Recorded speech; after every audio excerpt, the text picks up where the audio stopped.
네, 오늘은 이제 민수기 27장 말씀을 들어갑니다. 자, 자료 말씀으로 바로 들어가겠습니다.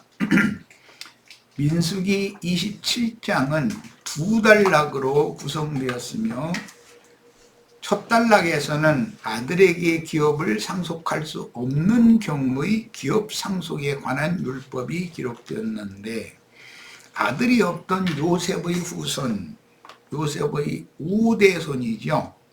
슬로브앗이 브나세 지파 슬로브앗의 5딸들이 모세에게 제기한 청원에 의해 정해졌습니다. 이 말씀은 이제 민수기 마지막 장인 36장에서 아주 소상하게 그 판결의 규정이 다시 설명이 되어 있어요. 둘째 단락에서는 모세의 죽음에 따른 이스라엘의 인도자를 정하는 문제가 기록되었는데, 이건 신명기 31장 1절로 8절에서 또 자세한 설명이 나와 있어요. 결국 민수기 27장의 주제는 인도 직분에 대한 후사 상속과 인도받던 백성들에게 자기 가문의 유업을 상속해주는 후사와 기업 분배에 대한 율법이 중심 주제입니다. 그러니까 창세기 1장 26절로 28절에서 나온 하나님의 형상이신 그리스도 형상과 모양으로 만들어진 남자와 여자에게 땅을 정복하게 하고 모든 생물을 다스리게 하자 하셨던 그 말씀이 이제 이스라엘의 역사에서 하나님의 약속으로 주신 기업의 상속 문제와 지금 관계가 된다는 이야기예요. 이것을 이제 마음에 담아두시고 말씀을 더 보는 겁니다. 남녀 간에 유업을 상속받는 이 율법은 하나님의 생명체계, 생명체계라는 말을 이제 민수기에서는 생명체계라는 용어가 나오지 않았지만 아버지의 이름이 흐려지지 않게 해달라고 이렇게 호소를 했죠. 슬로브앗의 딸들이. 그러면 이름이 흐려진다 또는 기업이 감삭되거나 소멸돼서 없어져 버린다, 이 말은 결국은 하나님의 생명책에 그 이름이 기록되어지고 삭제될 수 있다는 문제와 부활 생명이 이어진다라고 하는 것, 이건 천국의 상속에 관한 하나님의 정하심이므로 매우 중요한 진리를 제시하는 율법입니다. 성경은 생명의 말씀이죠. 생명책이죠. 성경이라는 건. 그리스도의 구속에 참여한 성민의 후계를 잇는 율법으로서 대를 이어 영적 남자와 여자가 하나님의 기업을 상속받는 법인데, 하나님의 기업은 약속, 언약으로 그 아브라함의 후손들과 맺어진 기업이죠. 그래서 하나님의 신약에는 언약, 약속을 기업으로 받는 그 말씀이 나오는 거예요. 하나님의 약속이 곧 모든 믿는 이들의 기업이 된다. 그 말은 실제적으로는 그리스도가 믿는 이들의 기업이 된다라는 말이 되는 거예요. 자, 기업을 이을 자인 남자는 근족 유력자 이렇게 표현이 됩니다.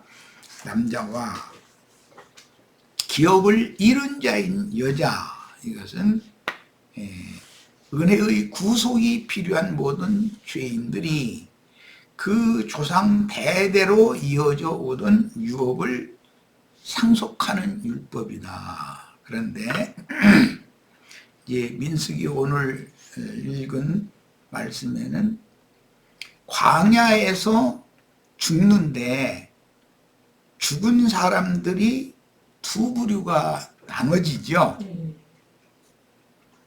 고라의 반역에 참여한 육적 장자권자였던 르벤의 후손들은 땅이 입을 벌려서 매몰된 죽음을 당했죠. 특별한 죽음이죠. 그런데 광야에서 출애굽한 모든 백성은 다 죽었어요. 첫 세대는.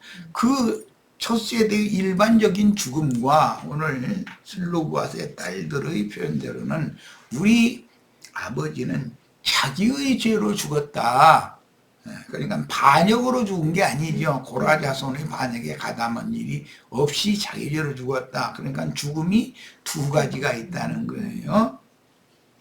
반역에 가담해서 죽은 죽음은 영원한 멸망, 심판을 받은 죽음을 의미하는 것이고, 출애굽을 해서 광야에서 죽은 자들은 사실은 자는 중이지 완전히 죽은 건 아니다라는 말이에요. 그래서 슬로보아스의 그 5 딸들이 아들이 없으니 우리는 결혼을 해야 되고, 그러면 아버지의 유업을 5 쪼가리로 나눠 가지고 딸들이 각각 기업을 받아가지고 시집을 어디로 간다면 아버지의 기업은 분해돼 버리고 말잖냐, 이제 이 말이에요. 그 문제에 대해서 제기를 하니까 모세가 하나님께 이 문제를 가지고 기도를 했어요. 그랬더니 하나님이 응답이 왔다는 거예요. 이렇게 해라. 뭐 이렇게 해라라는 말은 아들이 없는 집안의 그 딸들은 자기 아버지의 이름으로 조상 대대로 이어져 내려오던 기업을 분깃으로 상속받을 수가 있지만, 그 딸들이 아버지의 이름으로 기업을 분깃으로 받아가지고 타지파에게 결혼을 하면은 아버지의 기업이, 즉 므낫세 지파에게 유전되어져야 되는 기업이 감삭되고 시집간 딸들로 말미암아서 타 지파에게 경계표가 옮겨지게 되지 않냐, 그런 말이에요. 그렇게 되면 이거는 문제가 된다. 그러니까 이스라엘은 개인보다 지파가 더 중요하다는 말이에요. 12지파가. 이런 법칙이 지금 정해지는 거예요. 성경은 모든 죄인이 영원한 생명을 얻고 그리스도와 함께 생명의 유업을 상속받는 그리스도의 구속에 관한 제반 율법의 제정에 대하여 여러 모양과 여러 부분으로 설명하는 생명의 책이다. 이것이 예수 그리스도의 세계라 그랬는데 족보책이다, 그 말이란 말이야. 어린 양의 생명책에 농명된다는 건 등재된다, 출생신고가 된다, 그 말이죠. 거듭나는 이렇게 중요한 거예요. 농명된 자는 영생을 얻고 생명책에서 영구히 지워질 수가 있다는 거예요. 이제 등재가 됐는데 지워지는 경우는 반역, 하나님의 통치의 반기를 든 자들은 영원히 지워진다. 이제 범죄를 해도 세상 나라에서 이제 어떤 왕국, 황국에서는 그 황국을 무너뜨리고 나라를 도둑질하기 위하여 반역을 일으키는 것, 즉 쿠데타를 일으키거나 또는 어떤 음모 설수를 통해서 왕을 죽이고 다른 왕을 세우거나 하는 그런 것은 발각되면 삼족이, 다른 뭐 어떤 때는 구족을 멸한다 이제 이러는데, 그것은 용서를 못 받는 거예요. 그러나 배고파서 가난해서 남의 집에 어떤 물건을 손을 댔다 그러면은 정상 참작을 해주고 국가에서 그 사람의 삶에 대해서 왕이 통치를 잘못한 것이 왕이 책임이다라고 그걸 이제 왕이 책임을 져야 되기 때문에 그 사람의 삶을 도와줄 수가 있지, 오히려. 그러니까 같은 범죄를 해도 용서받을 수 없는 범죄도 있고 용서를 받는 범죄도 있다, 그런 말이에요, 이제. 그러니까 민수기 27장 이후에 36장까지, 즉 민수기 9장까지 나오는 이런 모든 말씀이 계속 흐름은, 이것은 기업 분배와 남자와 여자의 상속법에 관한 말씀들이다라는 거예요. 이것은 사실은 성경의 핵심 주제를 지금 다루는 내용이겠죠. 민수기 27장에서 36장 사이를 그러니까 아주 소상하게 성경을 추구를 해서 영적으로 인식하고 나의 믿음으로 취해야 되는 거예요. 자, 그러니까 영구히 지워진다라는 것은 반역자들의 경우인 것이고, 입을 벌린 땅 속에 함몰되어서 죽은 자들은 그건 특별한 죽음이죠. 그러나 광야로 나와서 자기 죄로 죽었어. 그런 경우는 일시적으로는 죽은 것이지만 사실은 하나님의 책에 농명되어서 흐려진 상태는 아니면 한 시대가 지난 다음에는 부활의 때라는 것이 있기 때문에 그 이름이 다시 회복될 수가 있다라는 뜻이에요. 이것은 굉장히 어렵죠. 기독교계에서는 이런 것을 전혀 이해를 못해요, 지금. 그냥 믿는 자 천당, 불신자 지옥 이렇게만 해버리니까. 장자권에 관한 법이라든지 상속에 관한 법, 후사 없는 자식, 나오미와 엘리멜렉의 경우지요. 두 아들이 다 죽었죠. 그런데 손자가 없었죠. 그런데 그 아내도 전부 모압 땅에서 얻은 이방 여자단 말이에요. 그럼에도 자식이 없는 아내를 내 자식의, 내 아들의 아내니까 자부지요, 이제 며느리를 히브리인의 근족에게 혼인을 시켜가지고 거기에서 난 맏아들로 그 대를 이어가게 하는 특별한 법이 있단 말이에요. 아들만 상속받는 게 아니고 딸도 상속받을 수 있고 심지어 며느리라도 히브리인들의 피를 전수받은 이제 이것은 이제 접붙인다. 이제 이방인이 접붙인 그리스도께 접붙임을 받는다 그러는데 그렇게 되면 하나님의 생명책에 그 조상 대대로 이어져 내려오던 그 조상의 이름이 끊어지지 않는다. 히브리인들은 제일 중요하게 여기는 것이 뭐냐면 대가 끊어진다. 그 조상 대대로 쭉 누가 누구를 낳고 쭉 이어오다가 대가 끊어졌다는 뜻은 이름이 없어져 버렸다는 뜻이에요. 이것은 완전히 영의 세계에서 사망 신고가 되어버렸다는 뜻이란 말이야. 그것이 가장 두려운 형벌이었었던 거예요. 최후 형벌, 멸망을 상징하는 거였기 때문에 그런 거예요. 자, 그래 후사 없는 자식의 아내를 근족에게 재혼시켜 얻은 첫아들로 대를 잇게 하는 율법 외의 일반적인 율법이 있죠. 아버지는 아들에게, 아들은 또 그 아들에게, 그 아들은 그 아들에게 이렇게 누가 누구를 낳고 해서 쭉 대를 잇게 하는데 아들이 없는 경우에는 딸이 대를 잇는 거예요. 아버지의 대를. 이제 그 딸들 중 누가 결혼을 해서 맏아들을 얻으면 그 아들은 그 부부의 것이 아니죠. 그 친정 아버지의 것이 되어가지고 대를 이어가게 하는 거예요. 만약에 아들도 없고 딸도 없는 경우 며느리라도 히브리인 근족에게 혼인을 시켜서 거기서 나온 맏아들을 통해서 그 조상의 대대로 이어져 내려오던 이름을 삭제되게 하면 안 된다 이거예요. 이름이 그 이름으로 누가 누구를 낳고를 계속 이어가게 해야 된다. 그런 말이에요. 이런 문제 때문에 성경을 어린 양의 생명책이다 이렇게 말하는 거예요. 생명책이라는 말은 성경인데 성경에 하나님의 책에 내 이름이 등재가 되어져야 된다 그래요. 자, 우리는 이제 내 이름을 등재하려면 일반적인 율법은 장자의 명의 하에 기업을 상속받도록 되어 있기 때문에 이것은 부활로 모든 죽은 자들 가운데에서 맨 처음 부활의 처음 익은 열매가 되신 그리스도 이름으로 우리는 천국을 상속받게 된다. 그런 뜻이에요. 그런데 특별한 법도 있다. 아들도 없고 딸도 없는 경우는 아들이 후사를 두지 못하고 죽었을지라도 며느리를 통해서 대를 잇게 하는 특별법이라는 것이 또 있다는 거예요.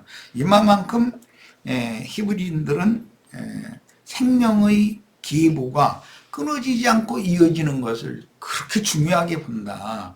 생명의 계보가 끊어진다는 건 영원한 멸망을 상징한 거다. 이제 이런 거에 대한 인식을 좀 하시길 바라요. 자, 그래서 수혼법, 토지나 가옥을 무르는 율법 등 재반 규정을 제시하여 죄인들이 하나님의 구원을 얻게 하는 말씀인 부활 생명의 책이다. 죽은 것 같은데 하나님께는 살아있다 이거예요. 근데 하나님은 죽은 자의 하나님이 아니라 산 자들이 하나님이시다라는 거예요. 그게 하나님은 부활이요 생명이신 하나님인 것이죠. 히브리인들의 하나님은 이런 하나님이에요.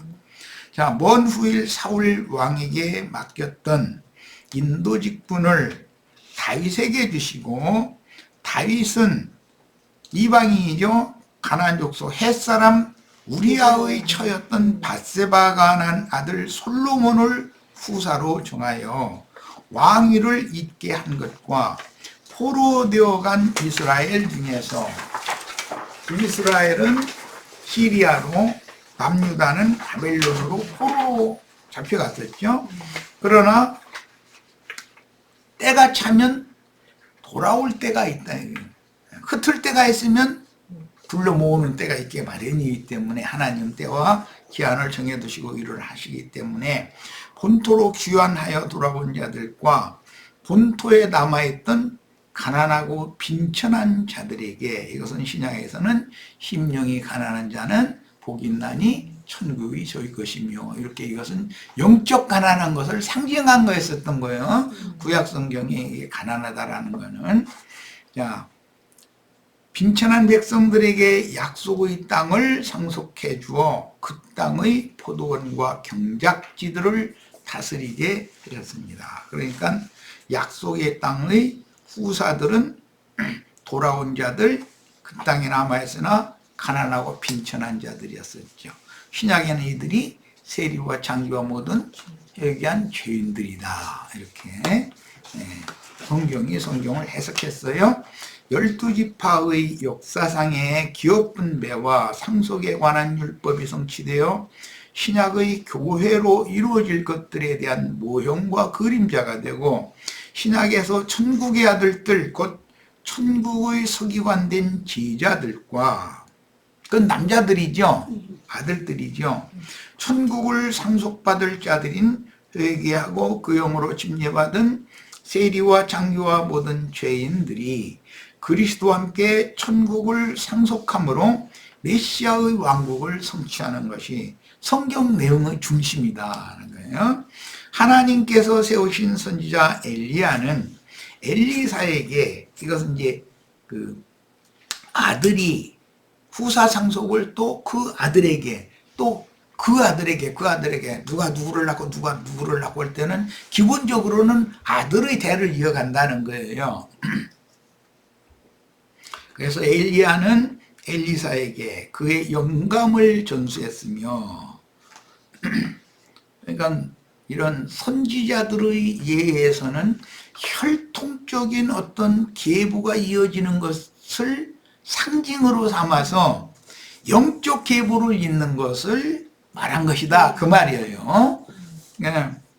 혈통적으로 누가 누구를 낳고 누가 누구를 낳고라는 것은 하나의 표상이고, 실제로는 하나님의 말씀을 맡은 어떤 선지자가 후배 선지자에게 그 영감을 눌러주고 아버지께로 데려감을 받는 거예요. 그러면 그는 또 사람들을 얻어서 그 영감을 그 제자에게 또 물려줘야 되겠죠. 이렇게 성취된다, 영적으로, 그 말이야. 침례자 요한은 사람이신 예수께 침례하여 여호와의 영을 전수했고, 예수 그리스도는 제자들에게 그 영을 전수하시고 주님의 양무리를 먹이고 치도록 양머리를 제자들에게 맡기고 부탁하셨죠. 이 말씀이 요한복음 21장에 나오죠. 자, 할례자들에게 보내신 사도를 대표하는 베드로, 또 시작 말씀은 베드로가 했고 과정에 다른 사도들이 이를 이어서 했고, 계시록 마지막에는 요한이 이제 최후 사역을 하게 되는데, 그 중간에 이방인의 때를 위하여 베드로와 많은 사도들이, 이방인의 사도들이 중간에 나오죠. 자, 베드로는 마가에게 생명의 유업을 전수했고, 이방인의 사도를 대표하는 바울은 누가와 디모데와 디도에게 그가 받은 영감을 전수했으며, 이것은 후손을, 그 육신적인 후손을 전수하는 것은 하나의 표상이다 이 말이에요.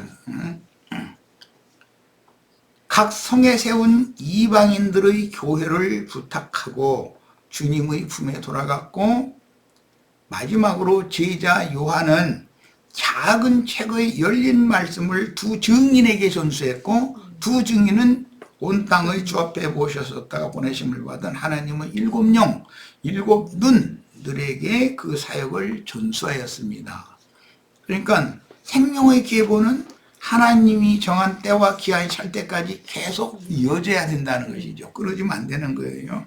그런데 주님의 계보만 이렇게 이어지는 게 아니라 마귀도 가인의 길에 행하는 자들, 즉 자칭 유대인의 회당이라 하는 큰 음료의 일곱 머리에게 대적자의 사역을 계속 잇는다 이거예요. 그러니까 양편에서 구원 얻을 자들, 하나님이 버리신 자들을 양편에서 다 모은다 그래요. 그럼 이게 구원 얻을 자들은 주님의 천국으로 데려가시고, 마귀의 자식들은 영영한 지옥불로 다 버린다. 이것이 성경 이야기다는 거예요.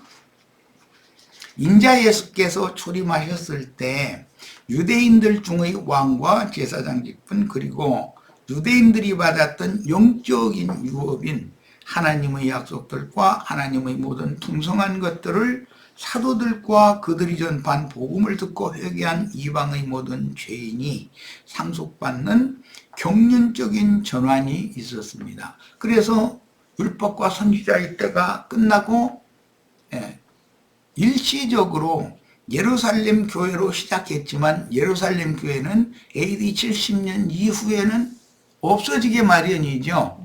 예루살렘이 로마에 의해서 정복당할 이후로는 없어지고, 그 동안에 안디옥 교회의 전도가 되어져서, 이방 땅의 전도가 되어져서 바울과 바나바가 이방인의 사도로 활동을 하기 시작한 내용이 사도행전에 이제 이어지게 되죠. 그러면 예루살렘 교회는 그럼 영원히 버림을 받느냐? 그게 아니고, 이방의 충만함이 찬 다음에는 예수를 믿은 유대인들은 어떤 경우에도 예수를 믿은 12지파 사람들이 영원히 멸망받는 일은 없다 말이에요. 그들은 반드시 생명을 회복한다. 그런 일을 위해서 율법과 선지자의 때를 마감할 때 자신들의 율법 관념에 의해서 자신들의 메시아를 정죄하고 이방인의 손을 빌어서 죽였던 그 이스라엘 12지파 사람들과 대제사장 무리와 헤롯 땅과 이런 사람들한테 한 번의 기회를 또 주셨죠. 완전히 그냥 대뜸이 쳐버린 것이 아니고, 그런데도 누구는 회개하고 돌이켜서 교회로 들어왔고, 누구는 끝내 사도들이 증거하는 그 영의 말씀까지도 거부했기 때문에 그들은 완전히 버림을 받았다. 자, 그들이 가장 대적하는 중심되는 말은, 예수님 보고도 네가 네 이름과 무슨 권세로 이 백성들을 가르치느냐 그랬고, 사도들에게도 너희가 누구 이름과 무슨 권세로 이런 일을 행하느냐, 주 예수 이름으로 말하지도 말고 이제 전도하지 말아라 해가면서 때려다가 뭐 매질하고 감옥에 가도 이런 짓을 계속했다는 거예요. 끝내 돌이키지 않은 것이죠. 그러니까 이제 하나님은 너희 외에 구원을 하실 자들을 예비해 놓고 계시기 때문에 우리는 이방인을 향해서 가겠다고 발에서 먼지를 딱 털어버리고 이방인에게로 갔다. 이제 이렇게 되어 있어요. 그러니까 이것이 하나님의 경륜인데, 하나님은 한번 택하신 자기 백성을 단번에 쳐내고 영원히 멸망시키는 일은 아니다. 한 번 더 회개할 기회를 더 주시지만 끝내 회개치 않는 자들은 이것은 어떻게 할 수가 없으니까 버리고 회개하고 돌이키면 그들이 예수를 죽인 자들임에도 불구하고 교회 안으로 받아들이는 얘기가 사도행전에 나와요. 그렇게 하루에 3,000명, 5,000명 이렇게 생육 분성이 됐지만 예루살렘 교회가 계속 이어지지는 않지요. 왜? 그들은 혈통적인 12지파에 속한 사람들이었기 때문에 그래요. 이제는 이방인이 때로 시대가 전환되기 때문에 그런 거예요. 자, 그러면 이방 교회 추수가 종결되고 나면 인마진 이스라엘 12지파로 알미암는 아무라도 그 수를 헤아릴 수 없는 흰옷 입은 많은 무리가 이제 개수가 14만 4천이 다시 개수가 되는데, 그것은 교회 시대 끝에 그 천년이 차도록 다시 인마진 이스라엘 12지파, 즉 신앙을 회복한 자기 백성들을 통해서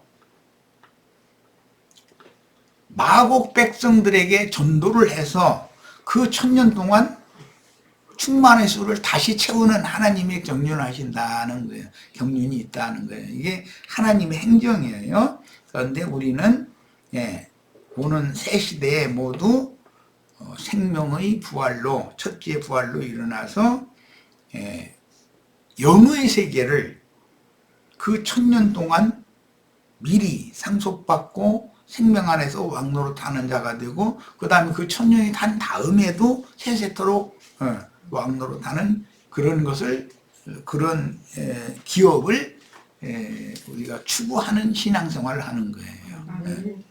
자, 이 일은 교회 시대의 끝에 추수하는 나팔을 부는 자들, 곧 추수꾼들과 알곡으로 추수된 모든 이기는 자들로 최종 완성되고, 계시록에서는 이제 교회 시대의 끝에는 아마겟돈 전쟁이라는 것이 있고, 그 천년이 찬 후에는 곡과 마곡의 전쟁이라는 것이 있어요.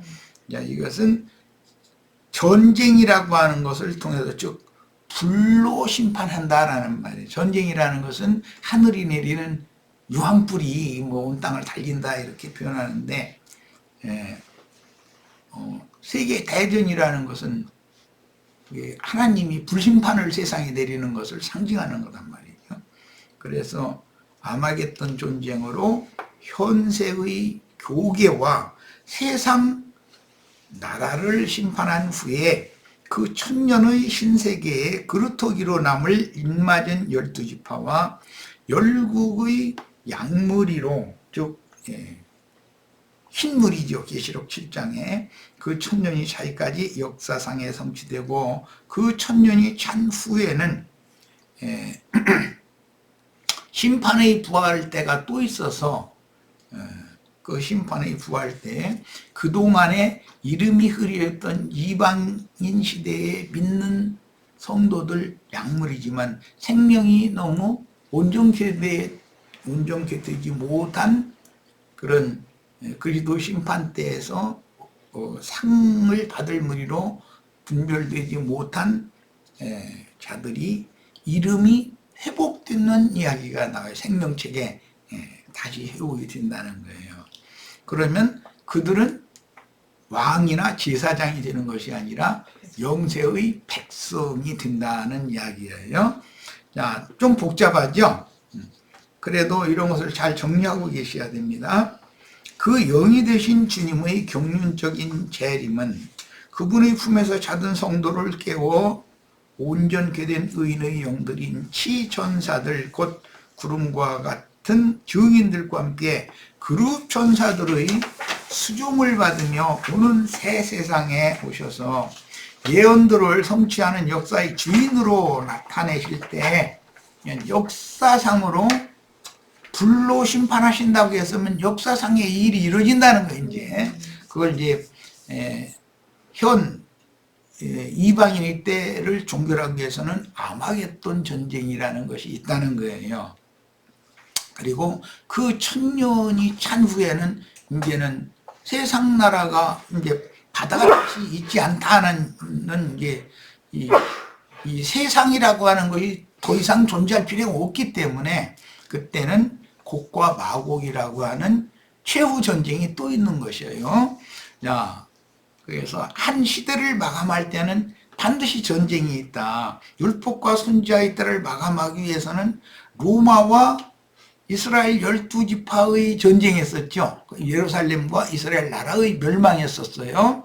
그러나 이것은 초상이다. 그 역시 이방인이 때 그때는 세상 나라의 땅끝까지 복음 미션 받은 이후의 일이기 때문에 세상 나라의 심판이 있게 마련이고 세상 교계의 심판이 있게 마련이다라는 거예요. 자, 그 1000년이 찬 후에는 여전히 또 이제 마지막 심판이 영의 세계와 물질 세계의 마지막 심판이 또 있는 거예요. 자, 이런 문제들을 성경이 아주 소상하게 기록하고 있어요. 자, 그것은 옛 것들을 심판하시고 새 세계를 펼치시는 하나님의 우주적인 통치 방식이다 하는 거예요. 하나님의 통치에 거역하는 것, 그것은 반영물이기 때문에 그것은 영영한 유황불 속에 던져놓는 특별한 죽음이었었죠. 자, 그 1000년 기간의 메시아 왕국의 성취는 이렇게 되는 거예요. 그리고 그 1000년이 찬 후에 영원한 아버지의 하나님의 나라라는 것도 이렇게 완성이 되는 거예요.